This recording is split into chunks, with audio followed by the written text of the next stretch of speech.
إن الحمد لله نحمده ونستعينه ونستغفره ونعوذ بالله من شرور أنفسنا ومن سيئات أعمالنا من يهده الله فلا مضل له ومن يضلل فلا هادي له وأشهد أن لا إله إلا الله وأشهد أن محمدًا عبده ورسوله الذي أرسله بالحق بشيرًا ونذيرًا وداعيًا إلى الله بإذنه وسراجًا منيرًا أما بعد فإن أصدق الحديث كتاب الله وخير الهدي هدي محمد صلى الله عليه وسلم وشر الأمور محدثاتها وكل محدثة بدعة وكل بدعة ضلالة وكل ضلالة في النار فقد قال الله تعالى في كلامه المجيد أعوذ بالله من الشيطان الرجيم يا أيها الذين آمنوا اجتنبوا كثيرا من الظن إن بعض الظن إثم ولا تجسسوا ولا يغتب بعضكم بعضا أيحب أحدكم أن يأكل لحم أخيه ميتا فكرهتموه واتقوا الله إن الله تواب رحيم আলহামদুলিল্লাহ যাবতীয় প্রশংসা যাবতীয় শুকরিয়া সেই রব্বুল ইজ্জতের দরবারে যে রব্বুল আলামিন আমাদেরকে সার্বিক দিক থেকে নিরাপদ রেখেছেন, সুস্থ রেখেছেন, সে আল্লাহ রব্বুল আলামিনের শুকরিয়া আদায় করি আলহামদুলিল্লাহ। সালাত ও সালাম বর্ষিত হোক নবী মুহাম্মদ রাসূলুল্লাহ সাল্লাল্লাহু আলাইহি ওয়াসাল্লামের উপর। অতঃপর আজকে ইয়াউমুল জুমআর দিনে যে আলোচ্য বিষয় নিয়ে আমরা আলোচনা করার ইচ্ছে পোষণ করেছি সেটি হচ্ছে গত সপ্তাহে যে আলোচনা আমরা করছিলাম সে আলোচনা আমরা শেষ করতে পারিনি বিধায় আজকে আমরা তার দ্বিতীয় পর্ব নিয়ে আলোচনা করার চেষ্টা করব ইনশাআল্লাহ। ওমা তৌফিক ইল্লা বিল্লাহ আলাইহি তাওয়াক্কালতু ওয়া ইলাইহি উনীব। আলোচনার শুরুতেই আমরা স্মরণ করতে চাই যে আল্লাহ রাব্বুল আলামিন আমাদেরকে সর্বদিক থেকেই সুস্থ রেখেছেন এই কারণেই যে আমাদের কিছু দিনী ভাই, আমাদের কিছু দিনের সম্পর্কে যে ভ্রাতৃত্ব বন্ধন আল্লাহ এবং আল্লাহ রাসূল আমাদের তৈরি করে দিয়েছেন, মুসলিম অপর মুসলিমের ভাই, সেই জায়গা থেকে আমাদের কিছু ভাইরা কষ্ট পাচ্ছে এবং তারা তাদের সব কিছু সর্বস্ব হারিয়ে নিঃস্ব অবস্থায় তারা দিন রাত অতিবাহিত করছে এবং সেই জায়গা থেকে আমাদেরও কষ্ট হচ্ছে। ঈমান যাদের ভিতরে থাকবে তাদেরই কষ্ট হবে, এটাই স্বাভাবিক। তো আমরা সেই দিনী ভাইদের পাশে দাঁড়ানোর চেষ্টা করব।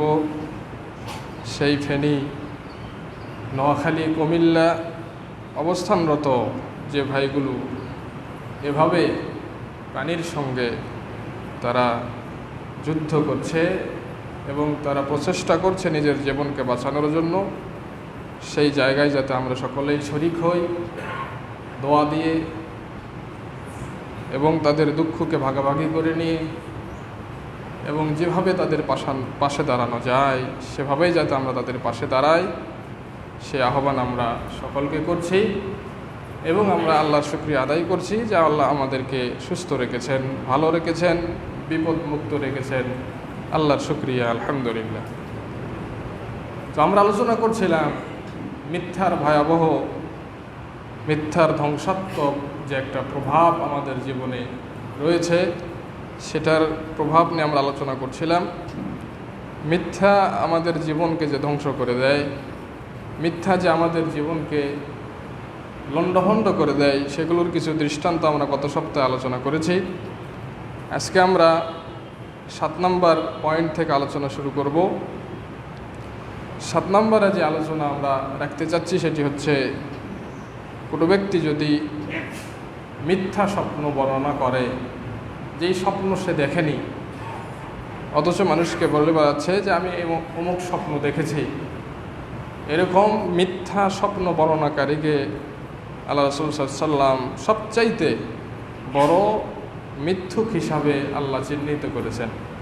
সহিহ বুখারীর হাদিস 3509 নম্বর হাদিসে আল্লাহ রাসূল সাল্লাল্লাহু আলাইহি ওয়াসাল্লাম বলছেন, ইন্না মিন আ'যামিল ফিরা, সবচাইতে বড় মিথ্যুক ওই সমস্ত ব্যক্তিরা, আন ইয়াদদাইয়া আর-রাজুলু ইলা গায়রি আবিহি, যে ব্যক্তি তার নিজের বাবাকে বাদ দিয়ে অন্যকে নিজের বাবা পরিচয় দেয়, অর্থাৎ নিজের বাবাকে বাবা হিসাবে না ডেকে পালক বাবাকে বাবা হিসাবে ডাকে। যেই ব্যক্তি তাকে লালন পালন করেছেন, সুযোগ সুবিধা দিয়েছেন, এখনও দায়িত্বভার গ্রহণ করেছেন, তাকেই বাবা বলে ডাকে এবং তাকেই বাবা বলে স্বীকৃতি দেয়, অথচ জন্মদাতা বাবাকে স্বীকৃতি দেয় না, এই ব্যক্তি হচ্ছে সবথেকে বড় মিথ্যুক। দ্বিতীয় শ্রেণীর যে সমস্ত ব্যক্তিরা সবচাইতে বড় মিথ্যুক, সেটি হচ্ছে ইউরা আইনাহু মা লাম তারা, যে সে রাতের বেলা এমন কিছু স্বপ্ন দেখেছে যেগুলো আসলে সত্য নয়, কিন্তু সকালবেলা উঠে মানুষের কাছে সেগুলো বর্ণনা করছে যেগুলো সে দেখেইনি। মিথ্যা স্বপ্ন বর্ণনাকারী, এই মিথ্যা স্বপ্ন বর্ণনাকারীকে আল্লাহ রাসূল সাল্লাল্লাহু আলাইহি ওয়াসাল্লাম বলেছেন সবচাইতে বড় মিথ্যুক।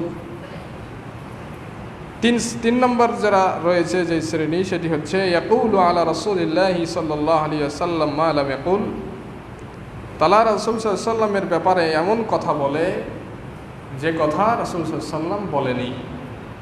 এই 3 শ্রেণীর মানুষদেরকে আল্লাহ রাসূল সাল্লাল্লাহু আলাইহি ওয়াসাল্লাম সবচাইতে বড় মিথ্যুক বলেছেন। তার মধ্যে একজন হচ্ছে, আপনি রাতের বেলা কি দেখেছেন না দেখেছেন, সকালবেলা উঠে আপনি সেগুলো মানুষের কাছে বলে বেড়াচ্ছেন যে আমি ভালো দেখেছি, আমি মক্কার বারান্দায় গিয়ে সালাত আদায় করতেছি, আমাকে মক্কায় ঢোকার অনুমতি দেওয়া হলো, কাবা ঘরে ঢোকার অনুমতি দেওয়া হলো, এর ব্যাখ্যা কি হতে পারে, অথচ দেখেননি, অথচ এগুলো স্বপ্ন দেখেননি, কিন্তু মিথ্যা কি বর্ণনা দিচ্ছেন। এই ব্যক্তি হচ্ছে সবচাইতে বড় মিথ্যুক। তাই স্বপ্ন কয়েক ধরনের হতে পারে, এটা নিয়ে বিস্তারিত আলোচনা হাদিসে রয়েছে। সত্য স্বপ্নও হয়, কারণ আমরা জানি রাসূল সাল্লাল্লাহু আলাইহি ওয়াসাল্লামের কাছে সর্বপ্রথম ওহী এসেছিল স্বপ্নের মাধ্যমে, যার রাত দিনের মতো স্পষ্ট উজ্জ্বল। তো অধিকাংশ স্বপ্ন শয়তানের পক্ষ থেকে আসে। তাই আল্লাহ রাসূল সাল্লাল্লাহু আলাইহি ওয়াসাল্লাম কিন্তু আমাদেরকে শিক্ষা দিয়েছেন যে কেউ যদি খারাপ স্বপ্ন দেখে, তার কিছু করণীয় রয়েছে। তার মধ্যে একটি করণীয় হচ্ছে, এই খারাপ স্বপ্ন কাউকে বলা যাবে না। এটা একটা কি, এটা একটা শর্ত। খারাপ স্বপ্ন যদি কোনো ব্যক্তি দেখে, আমাকে কেউ মেরে ফেলে দিচ্ছে, আমাকে কেউ ছুরি দিয়ে আঘাত করছে, আমাকে কেউ বিপদে ফেলছে, এই যে খারাপ স্বপ্নগুলো, এই স্বপ্নগুলো কাউকে বলা যাবে না। এটা এই খারাপ স্বপ্নের এটা হচ্ছে শর্ত। কেউ যদি ভালো স্বপ্ন দেখে, তারও কিছু নিয়ম নীতি রয়েছে।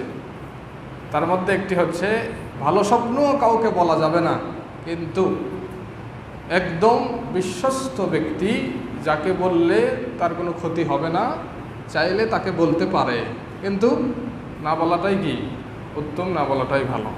কিন্তু যারা স্বপ্ন দেখেইনি, মিথ্যা কথা বলে মানুষের কাছে ভালো হওয়ার চেষ্টা করছে, যে বাপরে রাতের বেলায় তো খুব ভালো স্বপ্ন দেখেছে, লোকটা মনে হয় ভালো। তো এগুলো বাহাবা পাওয়ার জন্য যারা মিথ্যা কথা বলে বেড়ায়, এই সমস্ত ব্যক্তিদেরকে আল্লাহ রাসূল সাল্লাল্লাহু আলাইহি ওয়াসাল্লাম বলেছেন এরা সবচাইতে বড় মিথ্যুক, এর চাইতে মিথ্যুকার নাই। 8 নম্বর, মিথ্যা মানুষকে পাপ ও জাহান্নামের দিকে নিয়ে যায়। মিথ্যা এমন একটা ভয়াবহ রোগ, মিথ্যা এমন একটা ভয়াবহ ব্যাধি, যেই মিথ্যা মানুষকে পাপের দিকে নিয়ে যায় আর পাপ মানুষকে জাহান্নামের দিকে নিয়ে যায়। অর্থাৎ কোনো ব্যক্তি যদি মিথ্যা বলতে শুরু করে এবং মিথ্যা দিয়ে নিজের জীবনকে সাজায়, এই মিথ্যা ওই ব্যক্তিকে পাপে জড়াবে, ওই পাপ একদিন ওই ব্যক্তিকে জাহান্নামে নিয়ে যাবে। তাহলে জাহান্নামে যাওয়ার শুরুটা হচ্ছে মিথ্যা। মিথ্যা যে ব্যক্তি শুরু করবে, এই মিথ্যা নামক এই ঘৃণিত কাজ একদিন ওই ব্যক্তিকে জাহান্নামে নিয়েই ছাড়বে। তাই এই মিথ্যা নামক এই ধ্বংসাত্মক ব্যাধি থেকে আমাদেরকে ফিরিয়ে আসতে হবে। সহিহ মুসলিমের হাদিস 2607 নম্বর হাদিস, আন আব্দুল্লাহ ইবনে মাসউদ রাদিয়াল্লাহু আনহু قال قال رسول الله صلى الله عليه وسلم إن الصدق يهدي إلى البر وإن البر يهدي إلى الجنة। আল্লাহ রাসূল সাল্লাল্লাহু আলাইহি ওয়াসাল্লাম বলছেন, নিশ্চয় সত্য মানুষকে কল্যাণের দিকে নিয়ে যায়। ওয়াইন্নাল বিররা ইয়াহদি ইলাল জান্নাহ, আর কল্যাণ মানুষকে জান্নাতের দিকে নিয়ে যায়।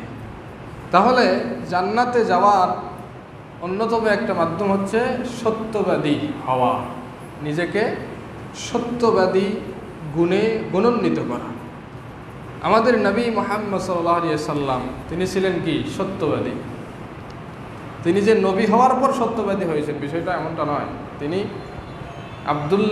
আবদুল্লাহর ছেলে, আমেনার ছেলে, আব্দুল মুত্তালিবের নাতি, আবু তালেবের ভাতিজা, কুরাইশের একজন ইয়াতীম ঘরের সন্তান।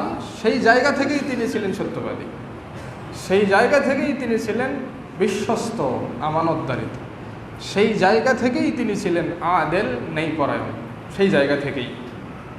তো নবী মুহাম্মদ সাল্লাল্লাহু আলাইহি সাল্লামের জীবনে যে 3টি গুণ ছিল, এই 3টি গুণে গুণান্বিত ব্যক্তিরাই জান্নাতে যাবে, এটাই স্বাভাবিক কথা। 1, তাকে সত্যবাদী হতে হবে। 2, তাকে আমানতদার অবশ্যই আমানতদার হতে হবে। 3, তাকে ন্যায়পরায়ণ হতে হবে, আদেল হতে হবে।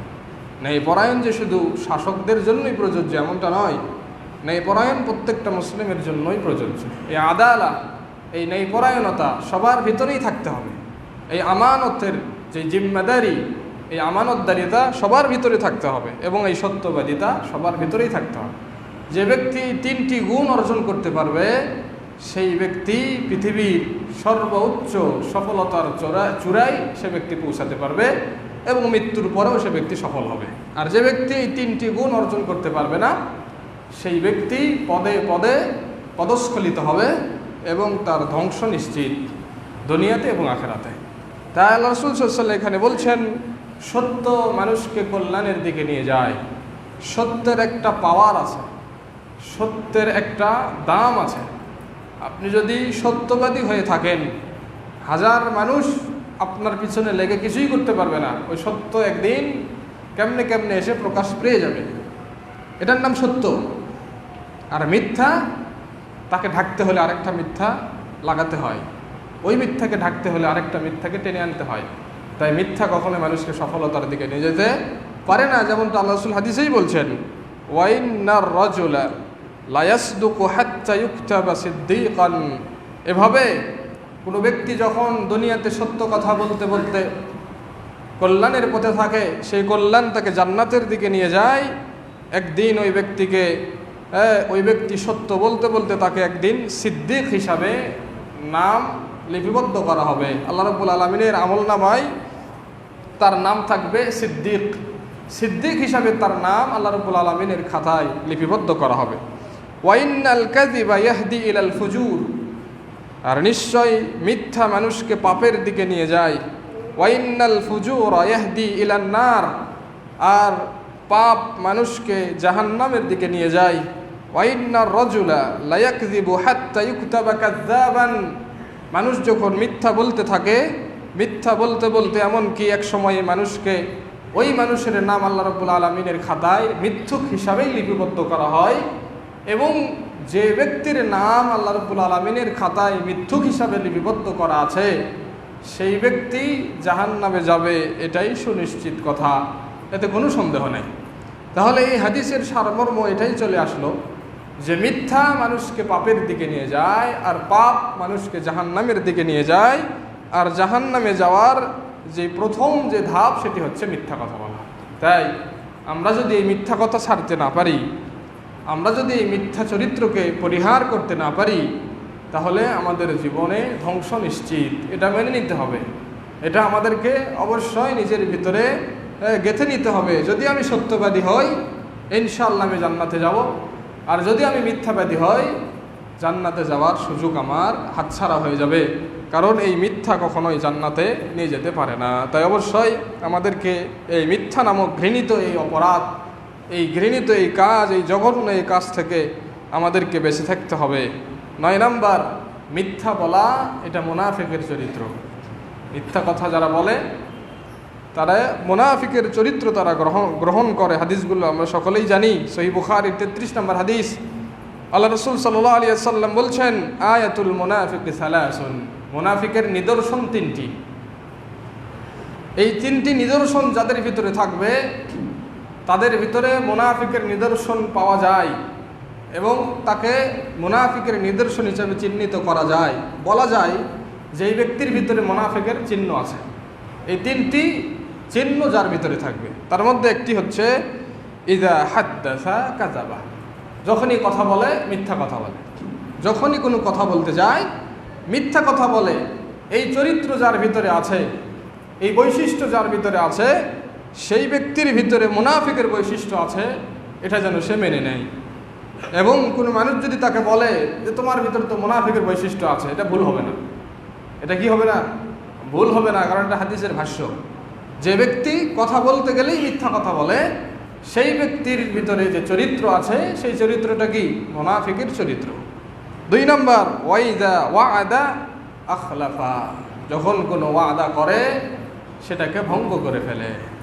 এটা খুব জটিল জিনিস, এগুলো খুব কঠিন কাজ, যেগুলো আমরা হরহামেশাই সর্বদাই আমরা করে ফেলি। আমরা কথা দেই কিন্তু কথা রাখি না, আমরা ওয়াদা করি কিন্তু ওয়াদা রাখি না। আমরা মানুষের বিশ্বাস নিয়ে সিনেমিনি খেলি, কিন্তু সেই বিশ্বাসের মর্যাদা আমরা দেই না।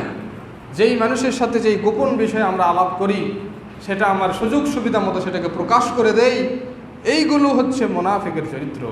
এইগুলো কখনোই মুমিনের চরিত্র হতে পারে না, এগুলো কখনো মুমিনদের ভিতরে থাকতে পারে না। 3 নম্বর যে চরিত্র সেটি হচ্ছে ওয়াইদা তুমিনা খানা, যখন তার কাছে কোনো আমানত রাখা হয় সেই আমানতের সে খেয়ানত করে। এইগুলো হচ্ছে মুনাফিকের চরিত্র।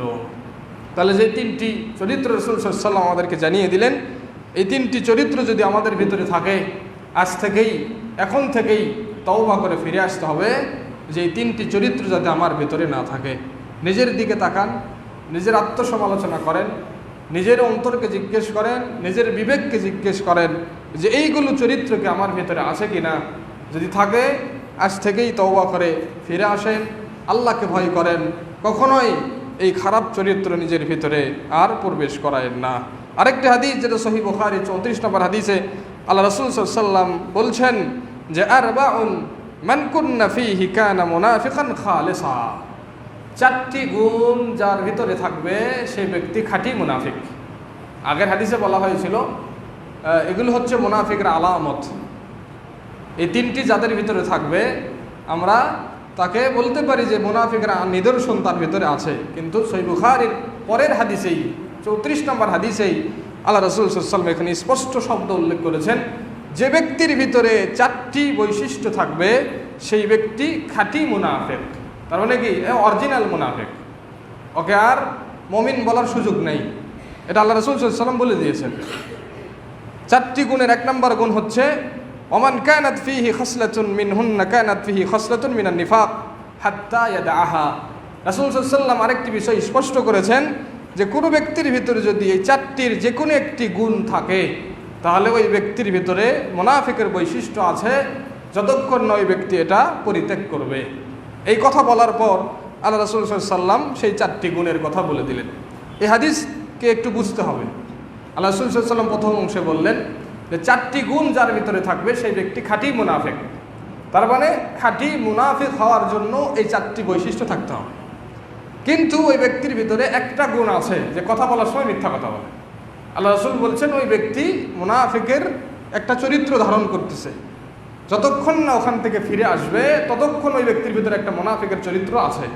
কিন্তু এই 4টি বৈশিষ্ট্য যেই ব্যক্তির ভিতরে ঢুকে যাবে ওই ব্যক্তি খাঁটি মুনাফিক, ওকে আর মুমিন মুসলিম বলার কোনো সুযোগ নাই। তাহলে আজকে আমাদের এখানে নির্ণয় করার দিন এসে গেছে, সুযোগ এসেছে। আসলেই কি আমরা মুসলিমের কাতারে আছি নাকি মুনাফিকের সারিতে আছি? সুযোগ এসে গেছে।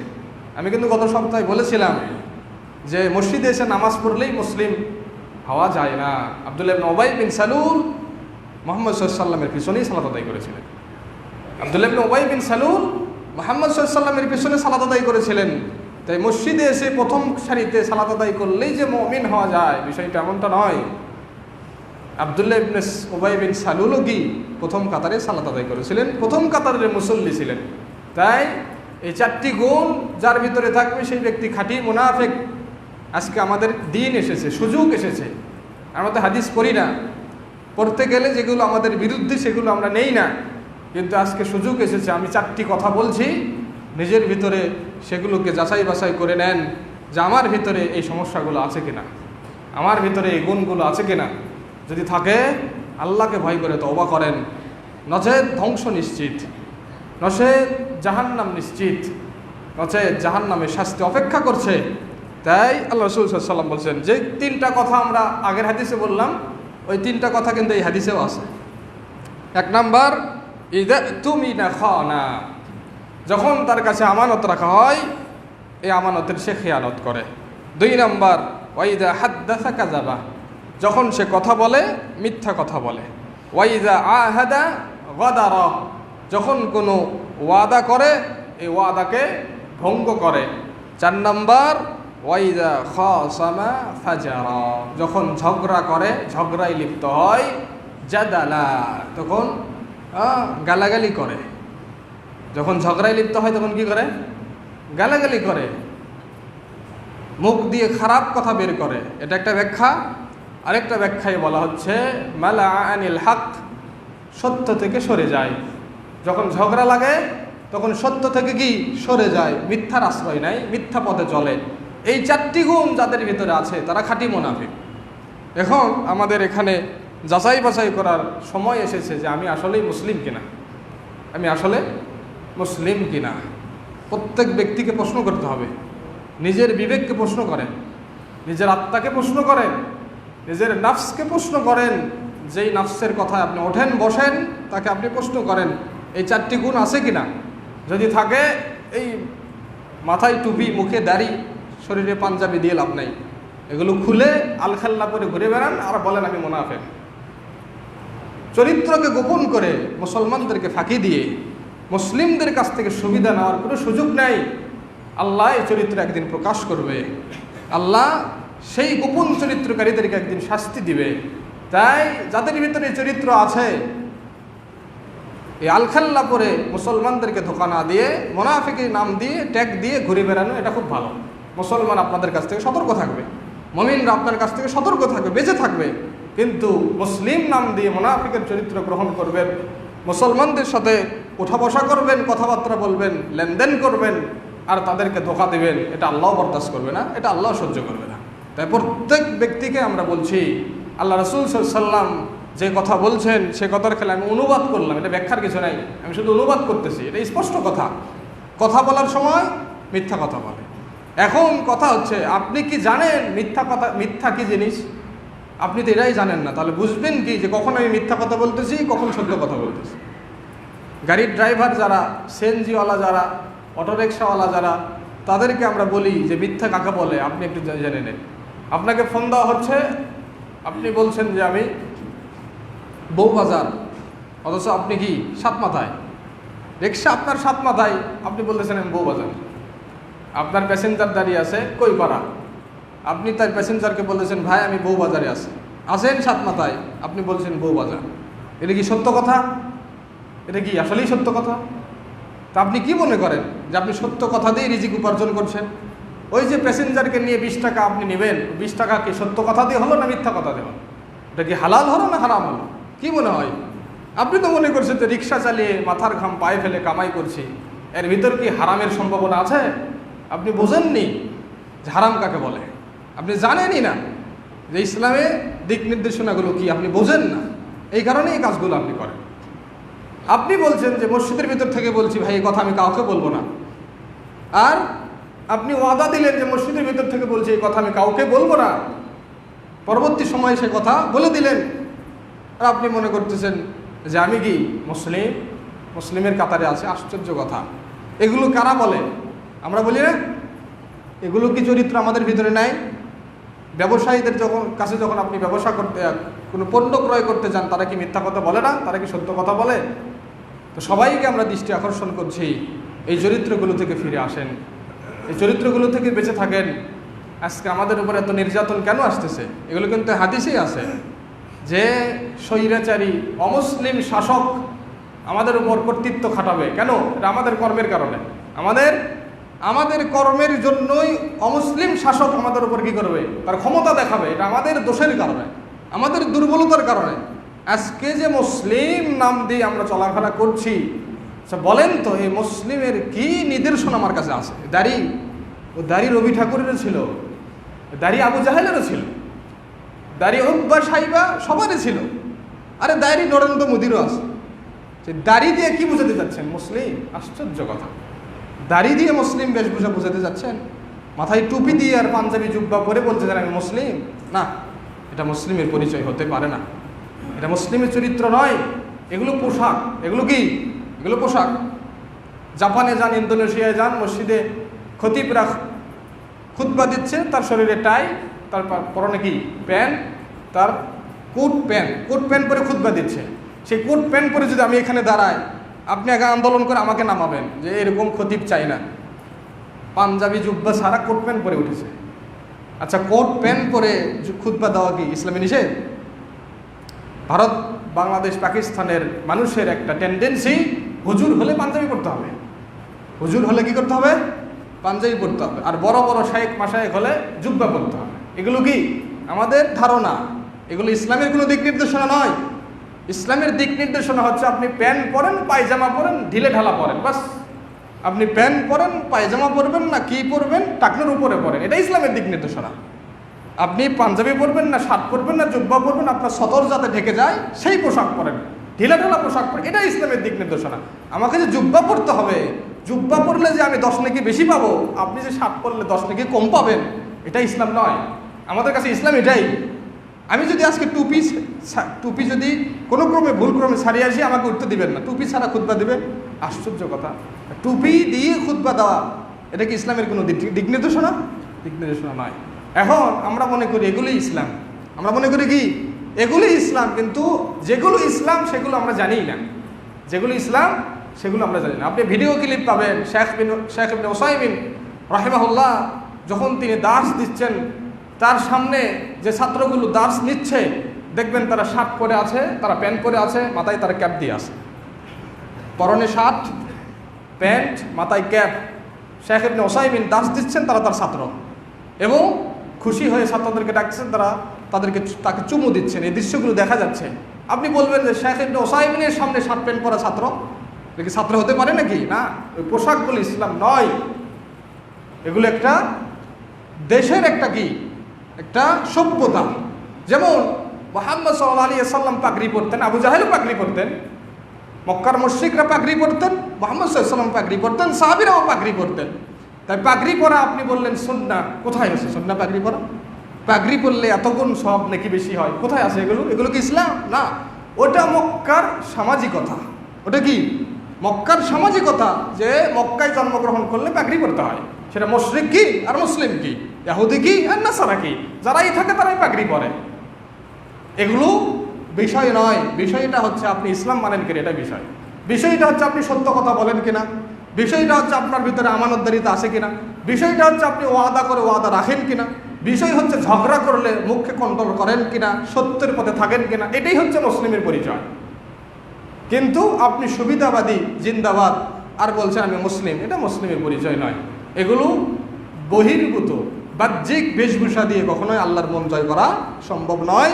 আল্লাহর মন জয় করতে হলে আল্লাহর নির্দেশ মেনেই আল্লাহকে সন্তুষ্ট করতে হবে।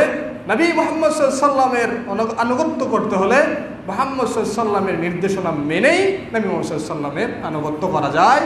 মুহাম্মদ সাল্লাল্লাহু আলাইহি ওয়াসাল্লামের নির্দেশনাকে ওভারটেক করে আমি বলবো যে মুহাম্মদ সাল্লাল্লাহু আলাইহি ওয়াসাল্লামকে ভালোবাসি, এর চাইতে মিথ্যুক এই পৃথিবীর বুকে আর নাই। এর চাইতে মিথ্যুক এই পৃথিবীর বুকে আর নাই। তাই আসুন নিজেকে মুসলিম হিসাবে চিহ্নিত করার চেষ্টা করি, ধোকাই না পড়ি। শয়তান আমাদেরকে ধোকাই দিচ্ছে, শয়তান আমাদেরকে কি ধোকা দিয়েছেন।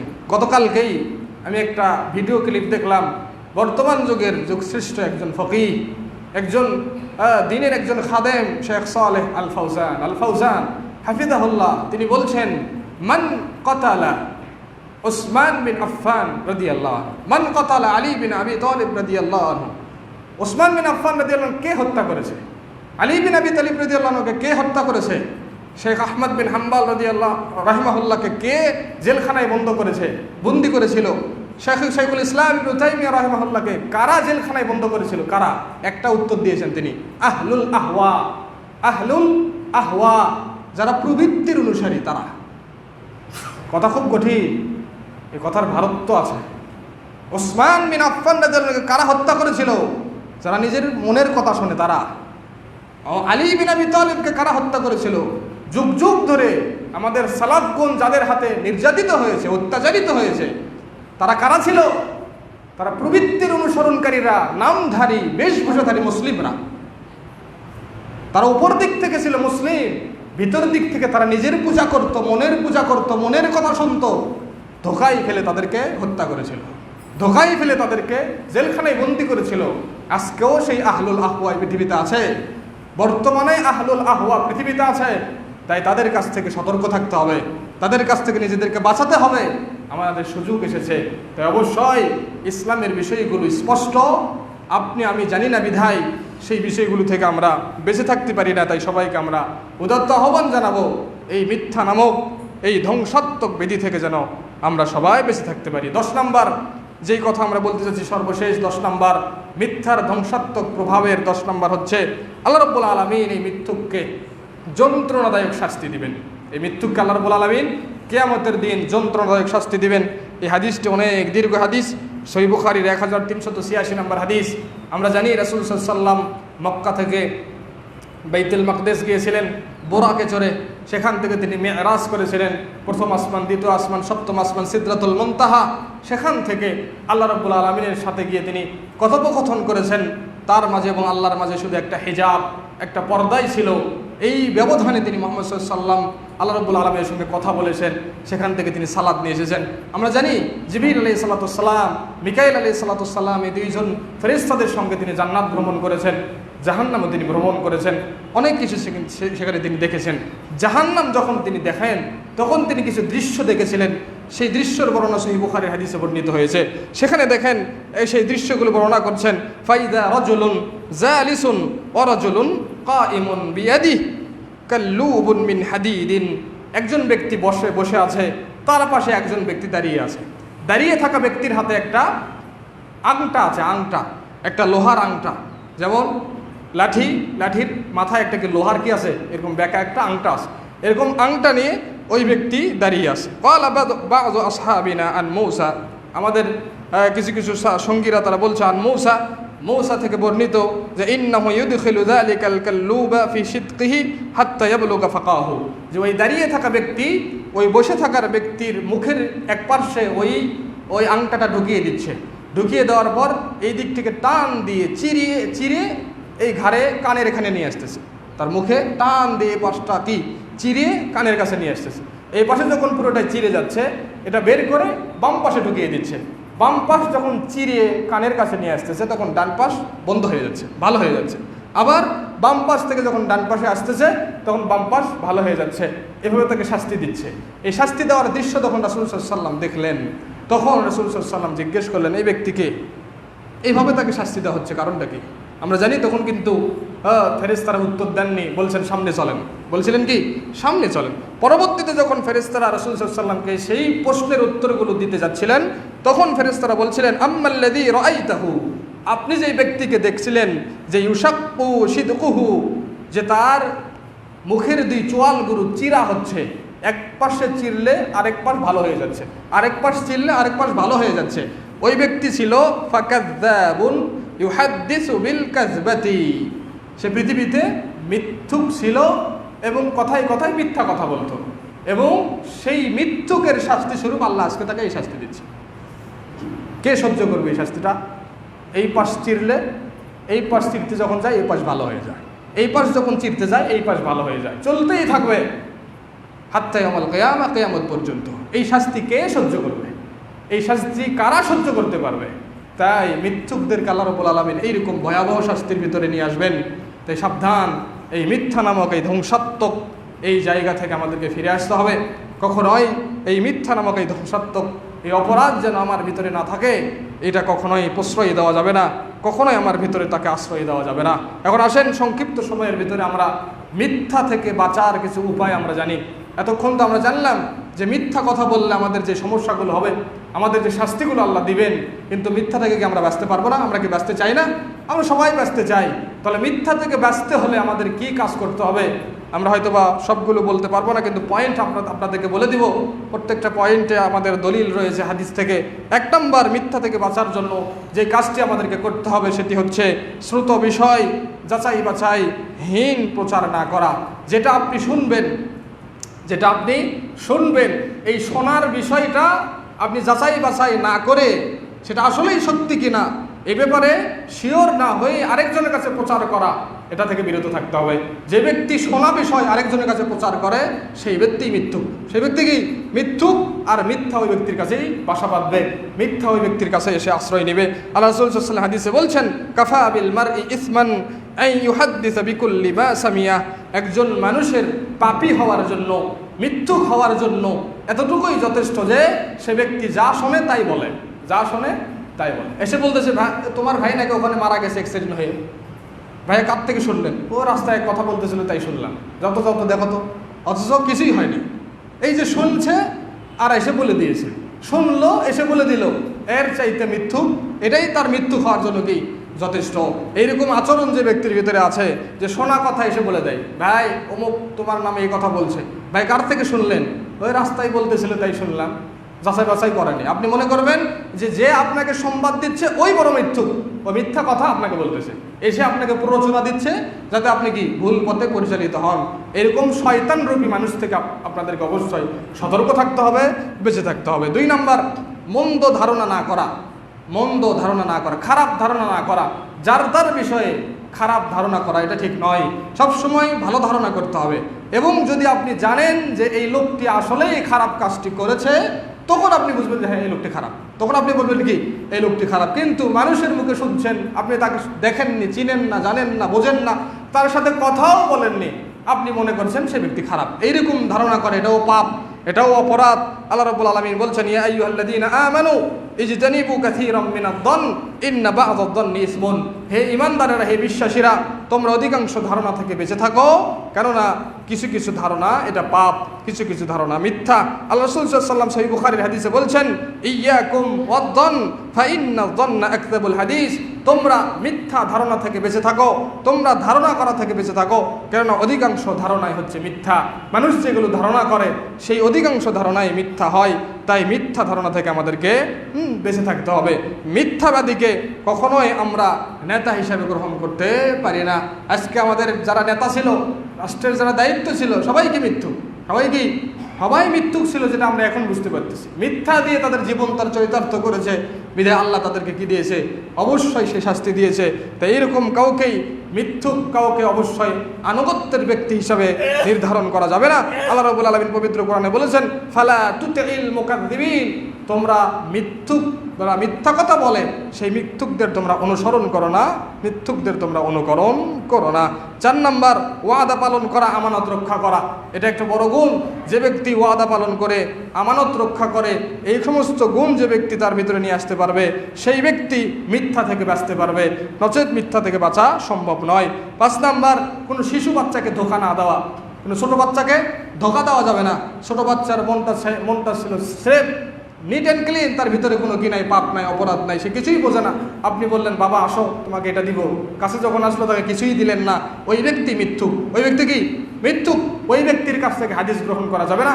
আমাদের সালাফগণ, আমাদের মুহাদ্দিসিনগণ ওই সমস্ত ব্যক্তিদের কাছ থেকে কোনো হাদিস গ্রহণ করেননি যে ব্যক্তির ভিতরে এই চরিত্র আছে। আপনারা জানেন সেই বুখারী, ইমাম বুখারী রাহিমাহুল্লাহ হাদিস সংগ্রহ করতে গিয়েছিলেন, দূর একটা সফর করে একজন ব্যক্তির কাছে দেখে গেলেন। ওই ব্যক্তি একটা ঘোড়াকে ডাকতেছিল, ঘোড়া আসো, ঘোড়া কি কাছে আসো। ওই ব্যক্তির কাছে যখন ঘোড়া আসলো, সে ব্যক্তি ঘোড়াকে ধরে ফেললো। তিনি দেখলেন যে পরবর্তীতে ওই ব্যক্তির হাতে কিছুই ছিল না, ঘোড়াকে ধোকা দিয়ে তার কাছে ডেকে এনে ঘোড়াকে ধরার জন্য সেই কৌশল করলো। এই দৃশ্য যখন দেখলো, তখন ইমাম বুখারী রাহিমাহুল্লাহ ওই ব্যক্তির কাছ থেকে হাদিস গ্রহণ না করে ফিরে চলে গেলেন। ওই ব্যক্তির কাছ থেকে হাদিস গ্রহণ করা সম্ভব নয়। যে একটা বিবেকহীন, জ্ঞানহীন একটা প্রাণীকে যে ব্যক্তি ধোকা দিতে পারে, সেই ব্যক্তি মানুষকে ধোকা দেবে না, এর দিকের গ্যারান্টি আছে। তাই অবশ্যই যে ব্যক্তি ছোট বাচ্চাকে, নাবালক বাচ্চাকে, অবুঝ বাচ্চাগুলোকে যে ব্যক্তিরা ধোকা দেয়, সে ব্যক্তি সবাইকে ধোকা দিতে পারে। এই ব্যক্তিদের কাছ থেকে আমাদেরকে দূরে থাকতে হবে। 6 নম্বর, অধিক ওয়াদা করা হতে বিরত থাকা। কথায় কথায় ওয়াদা করা, কথায় কথায় ওয়াদা করা, এটা মিথ্যার একটা কি, মিথ্যার একটা প্রথম পার্ট। ভাই আমি ওয়াদা করতেছি যাবো, অমুককে বলতেছেন ভাই ওয়াদা করলাম যাবো, অমুককে বললাম ভাই কথা দিলাম আপনার কাছে যাবো, সবাইকে ওয়াদা দিয়ে আমি রেখে দিয়েছি, অথচ কারো কাছে যেতে পারিনি। এটাই হচ্ছে কি বড় অপরাধ। এটাই কি বড় অপরাধ। মৃত্যু খাওয়ার জন্য এটাই যথেষ্ট। 7 নম্বর, ঠাট্টা ও কৌতুক বর্জন করা। ঠাট্টা এবং কৌতুকের ছলেও মিথ্যা কথা থেকে নিজেকে পরিহার করা। এই হাদিস কিন্তু আমরা জানি, রাসূল সাল্লাল্লাহু আলাইহি ওয়াসাল্লাম যে হাদিসে বলেছেন, ওয়াইলুন লিল্লাযী ইউহাদ্দিসু বিল হাদিসি লিইউদহিকা বিহি আল কওমা ফায়াকযিব ওয়াইলুন লাহু। ওই ব্যক্তির জন্য ধ্বংস হোক যেই ব্যক্তি কাউকে হাসানোর জন্য মিথ্যা কথা বলে, কাউকে হাসানোর জন্য মিথ্যা কথা বলে, মিথ্যা কথা বলে কাউকে হাসায়, এই সমস্ত ব্যক্তিদের জন্য ধ্বংস হোক, ওই সমস্ত ব্যক্তিদের জন্য ধ্বংস হোক। রাসূল সাল্লাল্লাহু আলাইহি ওয়াসাল্লাম এটা দোয়া করেছেন, এই বদদোয়া রাসূল সাল্লাল্লাহু আলাইহি ওয়াসাল্লাম করেছেন। এবং যারা তর্ক ঠাট্টার ছলে এবং হাসি ঠাট্টার ছলেও যারা মিথ্যাকে পরিহার করে, তাদের জন্য রাসূল সাল্লাল্লাহু আলাইহি ওয়াসাল্লাম যে সুখবর দিয়েছেন সেটি হচ্ছে ওয়াবাইতিন ফি ওয়াসাতিল জান্নাহ লিমান তারাকাল কাযিবা ওয়া ইন কানা মাযিহান। যে ব্যক্তি ঠাট্টার ছলেও মিথ্যা কথাকে পরিহার করবে, সেই ব্যক্তিকে আমি জান্নাতের মধ্যবর্তী একটা জায়গায় তাকে স্থান দেব, এই মর্মে আমি অঙ্গীকার করতেছি, জিম্মাদারিত্ব নিচ্ছি। আল্লাহ রাসূল সাল্লাল্লাহু আলাইহি ওয়াসাল্লাম জিম্মাদারিত্ব নিয়েছেন। যেই ব্যক্তি ঠাট্টার ছলে হলেও, কৌতুকের ছলে হলেও মিথ্যা কথাকে পরিহার করবে, ওই ব্যক্তিকে জান্নাতের মধ্যবর্তী একটা জায়গায় তাকে স্থান দেওয়া হবে, মর্মে রাসূল সাল্লাল্লাহু আলাইহি ওয়াসাল্লাম অঙ্গীকার করেছেন। 8 নম্বর, সর্বশেষ যেই কাজটি করলে আমরা মিথ্যা থেকে বাঁচতে পারবো, সেটি হচ্ছে স্বল্পভাষী হওয়া, কম কথা বলা। কম কথা বলা। যত কম কথা বলবো আমার মুখ থেকে তত ভুল কম বের হবে, এবং যত বেশি কথা বলবো আমার মুখ থেকে ভুল তত বেশি বের হবে, মিথ্যা কথাও কি তত বেশি বের হবে। তাআলা রাসূল সাল্লাল্লাহু আলাইহি ওয়াসাল্লাম বলছেন, মান কানা ইউমিন বিল্লাহ ওয়াল ইয়াউমিল আখির। কোনো ব্যক্তি যদি আল্লাহকে বিশ্বাস করে থাকে, আখিরাতের দিবসকে বিশ্বাস করে থাকে, ফালিয়াকুল খায়রান আও লিয়াসমুত। সে যেন ভালো কথা বলে, নচেত সে যেন চুপ থাকে। সে যেন ভালো কথা বলে, নচেত সে যেন চুপ থাকে। তাই এই 8টি ফর্মুলা যদি আমরা নিজের জীবনে বাস্তবায়ন করতে পারি, তাহলে আমরা আশা রাখি যে মিথ্যা নামক এই ধ্বংসাত্মক অপরাধ থেকে আমরা বাঁচতে পারবো বলে আশাবাদী। আল্লাহ আমাদেরকে যদি সাহায্য করে এবং আমরা যদি আমাদের জায়গাগুলো থেকে প্রচেষ্টা করি, তাহলে এই মিথ্যা নামক ধ্বংসাত্মক ব্যাধি থেকে বাঁচা সম্ভব। তাই আমরা আল্লাহর কাছে দোয়া করি, আল্লাহ রাব্বুল আলামিন যেন আমাদের কোনো মুসলিম দিনী ভাই এবং বোনদের ভিতরে এইরকম খারাপ চরিত্র যেন কারো ভেতরে কখনোই অনুপ্রবেশ না করে, এই প্রচেষ্টা আমাদের সকলকেই করতে হবে। কোনো ক্রমে যদি আমাদের মনে হয় যে আমার ভেতরে এই দুর্বলতাগুলো এসে গেছে, সঙ্গে সঙ্গে সেটাকে পরিহার করে আল্লাহর কাছে ফিরে এসে তওবা করতে হবে, আল্লাহর কাছে ক্ষমা চাইতে হবে, আল্লাহর কাছে আশ্রয় চাইতে হবে। ইনশাআল্লাহ আল্লাহ আমাদেরকে আশ্রয় দিবেন, আল্লাহ আমাদেরকে সংশোধন করার সুযোগ দিবেন, তৌফিক দিবেন।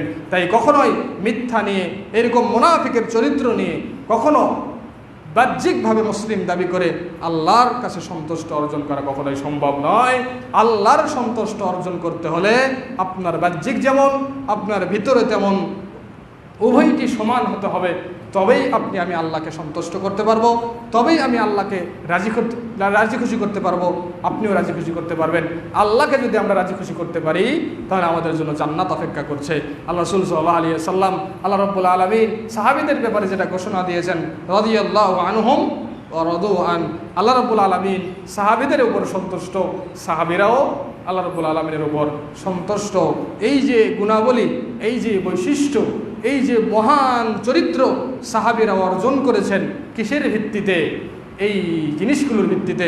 তারা কখনো মিথ্যা কথা বলেনি, তারা কখনো আমানতের খেয়ানত করেনি, তারা কখনো ওয়াদা দিয়ে সেই ওয়াদাকে কখনো তারা ভঙ্গ করেনি, তারা কখনো ন্যায় পরায়ণ না করে মানুষের উপর অত্যাচার জুলুম কখনো তারা করেনি। এই চরিত্রগুলো তারা ধারণ করেছিল বিধায় আল্লাহ রাব্বুল আলামিন তাদের উপর সন্তুষ্ট ছিলেন এবং আল্লাহ রাব্বুল আলামিন তাদেরকে যা দিয়েছে সেটা পেয়ে তারাও সন্তুষ্ট হয়েছে। কেন সন্তুষ্ট হবে না? আল্লাহ রাব্বুল আলামিন যদি স্বয়ং, আপনি দুনিয়াতে চলাফেরা করছেন, আপনাকে আল্লাহ সালাম দিচ্ছে, ওই মানুষ কেন সন্তুষ্ট হবে না বলেন তো দেখি? ওই মানুষ কেন সন্তুষ্ট হবে না যে মক্কার মাটিতে চলাফেরা করছে, সাত আসমানের উপর আরশে আজিমের উপর থেকে সে আল্লাহর পক্ষ থেকে সালাম এসেছে, দুনিয়াতে মক্কার মাটিতে যে বিচরণ করছে তাকে, যে খাদিজা তোমাকে আল্লাহ সালাম দিয়েছে, খাদিজা তোমাকে জিবরিল সালাম দিয়েছে, সেই খাদিজা আল্লাহর প্রতি সন্তুষ্ট হবে না? তাই আমরা হব? তাই তারা পৃথিবীতে কাজ করেছে, আল্লাহর পুরস্কার তারা পেয়েছে, আজকেও সুযোগ আছে, আজকেও সেই আল্লাহ রয়েছে। আমরাও যদি সেই কাজ করতে পারি, আল্লাহ আমাদেরকে সেই প্রতিদান দিবেন, আল্লাহ আমাদেরকে সেই সুসংবাদ দিবেন, আল্লাহ আমাদেরকে সেই সুখবর দিবেন।